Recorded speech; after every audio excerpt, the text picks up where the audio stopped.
Hello, everyone. Welcome back to one of our Marvel Bible studies. Today, we're going to be discussing the biblical themes in Captain America. Definitely one of my favorite Marvel films in the series, and we definitely have come a long way since the time of this recording. We're coming up right at the edge of Infinity War, and probably by the time this is uploaded, it'll be in theaters. But nonetheless, with Captain America and the biblical themes therein, I'd like us all to go to the book of 1 Samuel. And for all intents and purposes, we could go through the entire book if we wanted to, but for the sake of your time as well as mine, let's just focus on the key theme that we saw, not only presented in the movie Captain America, but also told in history in the reigns of two individuals, King Saul and King David, and the definite difference between the two individuals as far as what made one a good man and a bad man, to quote Dr. Erskine. 1 Samuel chapter 16 and verse 7, I think, is going to set the theme for this, in which the prophet Samuel was, after a very unpleasant encounter with the current king of Israel, Saul, he had officially been displaced from his throne. And God told Samuel, "Go to the town that is called Bethlehem, and there you will find his successor, the man that I've called to be the next king." And so he goes to the family that God told him to. His name was Jesse, and he had a lot of kids, 12 sons, all very tall and strapping, definitely the kind of candidates you'd think would be a part of Operation Rebirth, so to speak. And with all these individuals, he looked at the oldest and the strongest, and he says, yeah, that guy's king material. But then God tells Samuel in verse 7 of chapter 16, "Do not look at his appearance or his physical stature, because I have refused him. For the Lord does not see as man sees.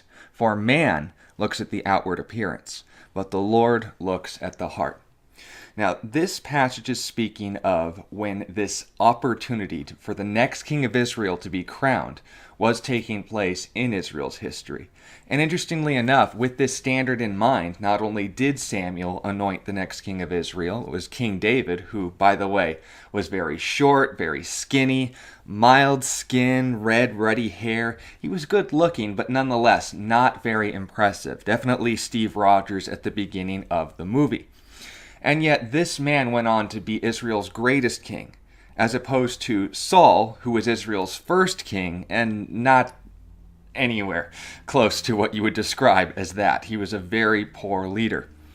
But notice this, when we are talking about all these themes, it's almost as if these parallels are slipping out already. It's very easy to see how these morals, these themes, how we're not looking for a guy like King Saul, who, note, was described in the Bible as head and shoulders above every other man in Israel. He was, as Colonel Phillips said, he was strong, he was fast, he was a soldier. But that wasn't what God was looking for, any more than Dr. Erskine. A king in Israel was supposed to represent God's heart. And once that was taken care of, God made a covenant with Israel, a promise that if they were in a relationship with him, he had the obligation, he made the promise to fight for them in battle. So pretty much all of the physical problems would be solved then and there if they focused on the spiritual problem, and that was their relationship with him. Well, that was ultimately why Saul was going to be replaced by King David, because for all intents and purposes, that was the last thing on Saul's mind. He was a strong soldier, but a very poor man. And it was also interesting to note, David had that characteristic that none of his brothers had, that none of the other candidates had. No one else in Israel had a priority in his relationship with God than David. And understand, that was the same thing that made Captain America such an exemplary human being. It wasn't that he was the perfect soldier, he had character. And that's what made him the ideal candidate for Dr. Erskine's serum. So with that in mind, I'd like to essentially go through these three sets of illustrations and making these points, some of which may interject and overlap with what we already discussed in the Hulk Bible study, but if you're more of a Captain America fan, as am I, hopefully these will just reinforce those points even more. Here's the illustrations that we're going to make here today, and I want you to keep them all in mind so we're all tracking on the same page. Firstly, whenever a reference is made to the Red Skull or to Hodge, the bad guys in the movie, I'm referring to King Saul. And note, I'll explain that while we're going through it, but just keep those two images in mind. We've got Saul in comparison to the Red Skull, big bad guy, or Hodge, just the neighborhood bully, right? Not the person you want to be. Likewise, whenever we make a reference to Steve Rogers, to Captain America, I want you to keep King David in mind, okay? And then lastly, Dr. Erskine's serum will be compared to the title of the King of Israel. Now, with all this in mind, let's get to our first point. Is power the problem? It's easily a corruptible influence, but understand, when we saw in the Marvel Universe that when the Red Skull was given the serum, what happened? Bad became worse, right? But when Steve was given the serum, on the other hand, good didn't become bad. Good became great. And we see the same thing seen in the Bible. When Saul became king of Israel, well, he essentially went from a quiet farmer to a psychotic tyrant in less than 2 decades. That's quite a transition. And he even went so far in his lunatic reign that if he even suspected someone was a threat to his throne, he would kill them without a second thought. He even ordered the outright massacre of the priests of God in his own country.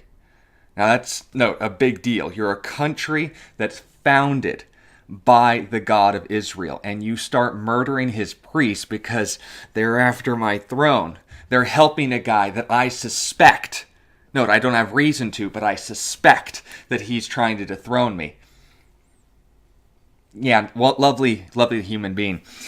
On the other hand, when David became king, note, he wasn't perfect, but this is essentially the transition that was made. He went from a musician and a shepherd in his father's house, just watching over the sheep, to the sweet psalmist of Israel at the end of his life in 2 Samuel, chapter, I believe it's 22.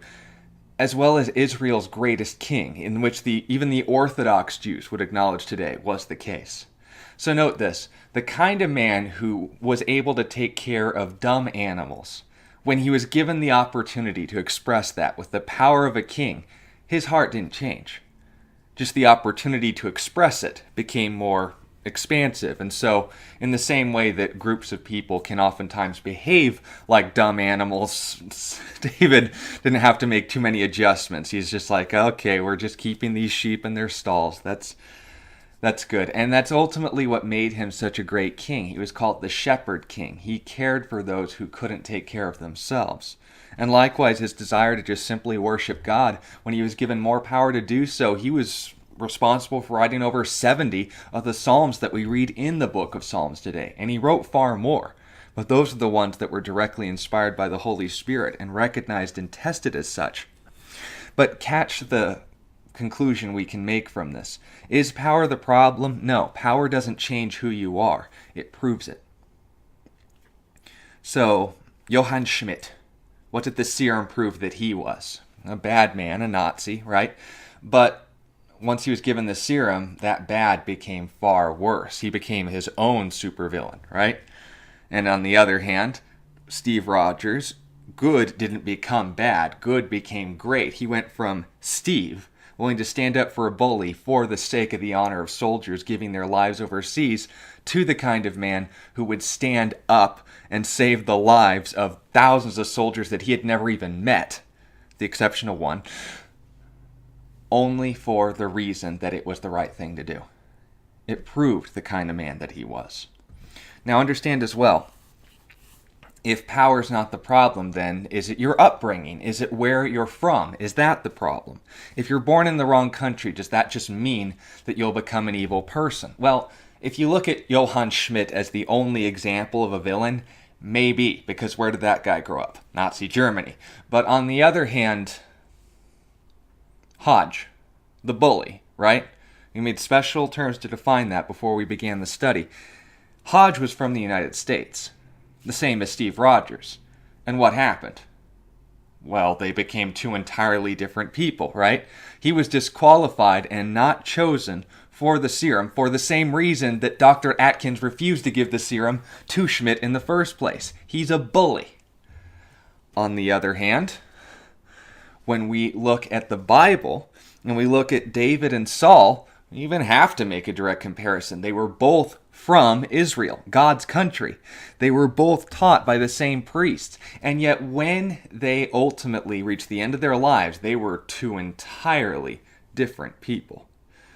And understand, that's the second point that we need to make.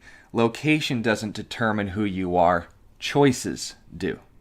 So with this in mind, power doesn't determine who you are. It proves it, right?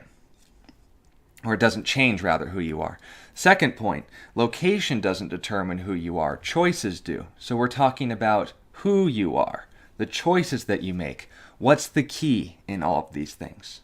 Well, that's our third point. Is the heart the problem? Well, Dr. Atkins thought so, right? He didn't need a perfect soldier. He needed a good man. The results spoke for themselves. Steve was willing to save the lives of thousands that he never met all by himself. He dismantled Hydra's presence in Europe single-handedly, and he, especially at the end of the film, he was willing to give his life to save the earth. Also understand, King David, when he was given the opportunity to be king of Israel, he wasn't perfect. And in fact, in most cases, he actually made the same mistakes that Saul did, just in different circumstances. They were both human. But understand this. If we look at all of his achievements at the end of David's life, the conquest of Jerusalem, establishing Israel's military, political, and spiritual capital, making the financial preparations for one of the 7 wonders of the ancient world, Solomon's temple, which was his son, by the way, and even going as far as to describing him as the man who single-handedly, by his own example, restored Israel's relationship with God. All of these things pale in comparison to this description that was made by God and how he saw his character. How did God see David as a human being? What was God's opinion of David? Well, in Acts chapter 13, verse 22, we're given the answer. And when he had removed him, referring to Saul, he raised up for them David as king, to whom he gave testimony and said, I have found David, the son of Jesse, a man after my own heart, who will do all my will. Catch this. The heart determines who you are and the choices that you make. Not your location, not the power that you're given. These things are simply proven by what's already in here. That's what God's Operation Rebirth, so to speak, is all about. It's not creating perfect bodies like Captain America. It's about restoring our hearts back to Him again, making them just like Jesus. And once that work is complete, it's only a matter of time before our physical body catches up with the process, isn't it? Thank you for your time and listening to this study. If you have sincere questions, ask them. If you'd like to encourage the ministry, do so. But most importantly, if you know someone who knows Captain America, but perhaps not these biblical themes, please share this study with anyone you feel would be blessed by it. Thank you for your time in listening to this study. Remember that Jesus loves you and that He wants you to be able to share His heart. He wants you to make you into a better man than Steve Rogers. And with that problem taken care of, then any power He could give you, any location that He puts you in, you will be able to thrive. Why? Because regardless of location, regardless of power, if you are a good man, if you are, as Jesus Himself was, modeled after the perfect man, then anything that God can call you to do, He'll also be able to equip you for. As Jesus Himself said, you'll do greater works than these. Raising the dead, casting out demons, healing diseases. All of these things are done through His Spirit, but there needs room in His heart for Him, or needs room in your heart for Him. If you want that residency to actually end up taking place, all He says is that you have to ask. Then that work can begin. Then that transformation can begin. And let's be honest, it may be a little bit of a painful experience at times, but as we saw with Steve Rogers, the results were worth it.